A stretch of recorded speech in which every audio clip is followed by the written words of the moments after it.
Welcome, welcome. So today I'm going to be showing you a little bit on this sprint technique, okay? I firstly want to say that I don't think there is a perfect sprint technique for everybody, and I don't think you need to go and fix everyone's postures to run a certain way. But what I would like to see is just like where the foot's landing, how much knee drive you're getting. Now, everyone's going to be different once again with your knee drive. But there's one thing that I really want to help you with, and that's where your foot's coming down, okay? Because that's going to play a big part of how much power you can actually put into the ground.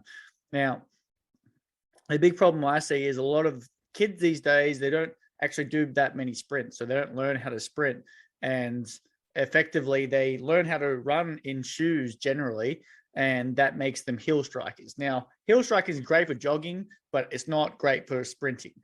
And what can happen is this can actually lead to injuries. So this can lead to injuries like such as rec fem tears, hamstring tears, and then you're probably not going to get the most out of your speed as well. Okay, so I just want you to show you something here. So if I go back to the start of this, and I'll just play this through. Boom, off we go. All right, so everyone's got slightly different techniques there, okay? Actually, there's a lot of bad starting positions here, or not bad, just we could optimize these a lot better, especially Ahmed. Ahmed is this one here. He's super quick, and he could actually have a lot better start if he actually just leant forward. See, right now his weight is actually back, and if his weight was forward and the hand was actually holding him up, he'd fall into it. It'd be heaps faster. Anyway, I'm not here to talk about the start positions. What I'm here to do is just watch Ahmed for me. Watch these boots. Watch how quickly he gets that second stride back down to the ground. So even with that poor start, he actually gets going really quickly because he gets his second foot back down to the ground. Okay, and we see that shin angle here. Foot is on that midfoot where he's hitting the ground, and it's directly under his body weight. Okay, this is where his glutes are now strongest. Okay, so his glutes are the back here, and the quads, they can push through and they can get another good stride in. Let's fast forward a little bit more. And if we go through, boom, there. All right, so this stride here, let's see how it's out landing. So you see where he's landing straight on his foot. And once again, like I said, I don't care about his foot position. A lot of people they'll sort of bounce side to side. Running fast is not direct. It's not ever usually in directly straight line. Okay, so don't worry about his foot placement or your foot placement. Just worry about where is it under his body. Okay, where is that? Okay, so you see how it's directly under his body weight here, and then he can actually use his glutes a bit to actually drive through that faster. Okay, whereas if that landed here, right, and that's often what happens, and it wouldn't be on his toe then, it'd be more on towards his heel. What he has to do is actually pull further, okay, and then that pulling motion is where you get the tears, hamstring, rec fems. All right, and what we want to do is try and avoid that, and we want to get more power into the ground. So if we we just fast forward that through. Watch his next stride. Watch how he's on his toes. Boom, straight under his body weight.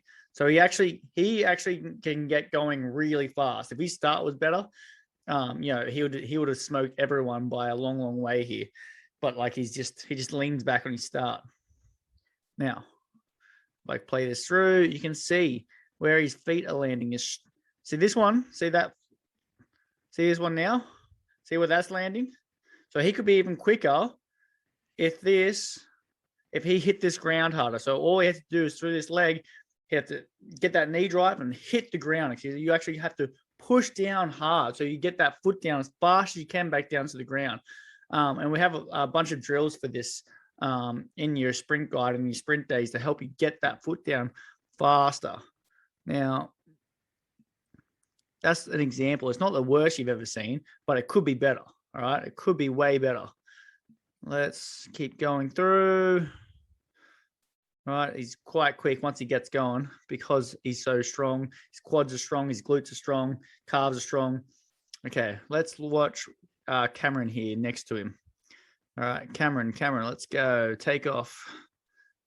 Cameron gets a good first stride. You see how Cameron's foot is landing a long way. So Cameron's quite tall. He's actually got quite long legs. He's 6'3", but he's mainly leg length. He doesn't have the biggest of torsos, and you can actually see that like in this picture. And look at that leg angle. Okay, look at this shin angle. So he's hitting the ground, and we want these shin angles to be driving you forward. Okay, so if you're a coach coaching kids, or you are a player wanting to get want to get faster, look at your shin angles. Like, look where your foot's landing. That's what I want you to take away from this. Okay, if that's not right, then what you can do is go and fix that.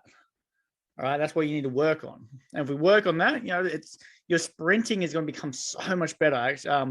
This was a fair few months ago, and Cameron's actually gotten a lot faster just from working on these little things. Let's watch the next stride. Next stride is, all right, let's see. Here's Cameron's head. I know it's not exactly side on, but like let's look at these angles here. Look at that shin angle. That shin angle is nearly going straight up. He's going this way. So that shin angle is like directing where our power is going. All right. As I roll through it, that shin angle gets a bit better. There. So we see where that shin angle ends up. All right. If we can get that straight under him and then straight into that shin angle, he'll be going so much faster. But because it's landing so far in front of him, there, see how far in front of him it's landing? Right, that's nowhere near as powerful. He can't get anywhere near the drive out of the glute that he needs to. It's just more range, which means it's not as efficient. It's not as strong there. So if it landed straight underneath him, he'd be so much stronger there. Right, that less range that it's got to do, the stronger it is. If I keep rolling through, same thing. He's still out in front of his body. He still is on that midfoot. Now, what I wanted to show you, excuse me, is someone landing on their heels. Let's look down here. So, third last, Jack. He's sort of, watch his first couple steps. You see how his whole foot hits the ground? His whole foot's on the ground. Let's go again, one more.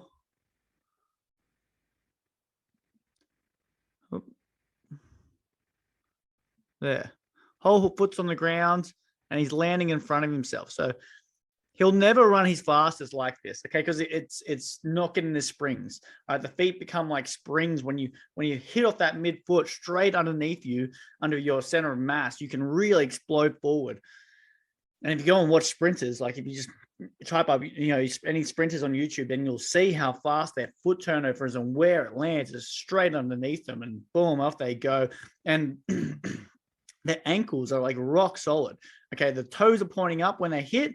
Okay, and it hits and it goes poof out the back door. Right, so it's plantar flex, dorsiflex.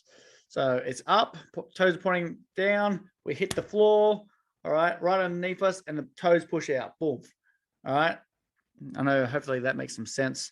Makes some sense to me. But we can see here. All right. So if your heels are hitting the ground, so if you film your sprints from side on, you see your heels hitting the ground, you're not running as fast as you could.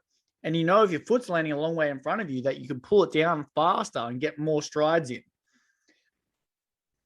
And you could get even faster. Just have a look. You can see who's landing in front of you. Cameron actually gets better as he gets going. As Cameron gets his top speed, he sort of gets out of that awkward phase where he's in the start. The start, he struggles to get his feet down, but as he opens up, he actually gets a bit better with it. Who else have we got? I can show you.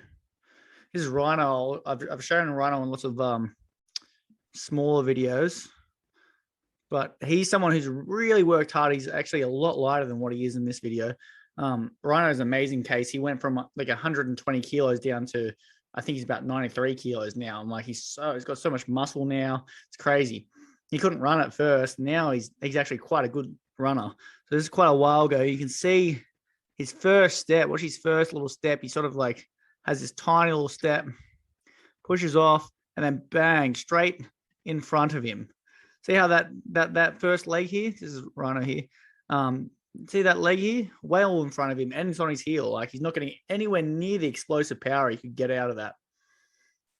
All right. So that's heaps of recording, I think, for you guys. I hope that makes sense. If you need any help with it, or you want to go further with this, please don't hesitate to ask. If there's the RDC Sprint program there, and that's part of the Super Player program as well, and the RDC membership, you can get that.